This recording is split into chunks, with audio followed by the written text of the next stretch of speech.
রাজধানীর বেশিরভাগ ডিমের যোগান আসে সাভার এবং আশুলিয়া থেকে। আবহাওয়ার অজুহাতে শিল্পাঞ্চলের ডিমের আড়তে দাম বেড়েই চলেছে। ক্রেতাদের অভিযোগ, বাজার মনিটরিং কমিটি শুধু কাগজেই। খোদ বিক্রেতারা জানালেন, ডিমের বাজারে নেই কারো মনিটরিং, ফলে ইচ্ছে মতন দাম বেঁধে দেয় সিন্ডিকেট। আর সিন্ডিকেটের সাথে সংশ্লিষ্ট কর্মকর্তাদের সমঝোতা হয়েছে বলেও অভিযোগ তাঁদের। আশরাফ সিজলের তথ্য এবং ছবিতে প্রতিবেদন। দামের অস্থিরতায় আবার আলোচনায় ডিম, যা দেশে প্রাণীজ আমিষের সহজলভ্য উৎস।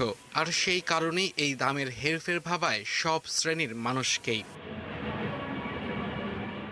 সাভারে এই সপ্তাহে এক লাফে সর্বোচ্চ ৩০ টাকা বেড়ে ফার্মের বাদামি ডিমের দাম প্রতি ডজনে ১৪৫ টাকা হয়েছে। এলাকা ভেদে কোথাও কোথাও এর বেশি দামেও বিক্রি হচ্ছে ডিম। অনেক খামারিতে মুরগি বিক্রি করে দিয়েছে, মুরগি কম আসে।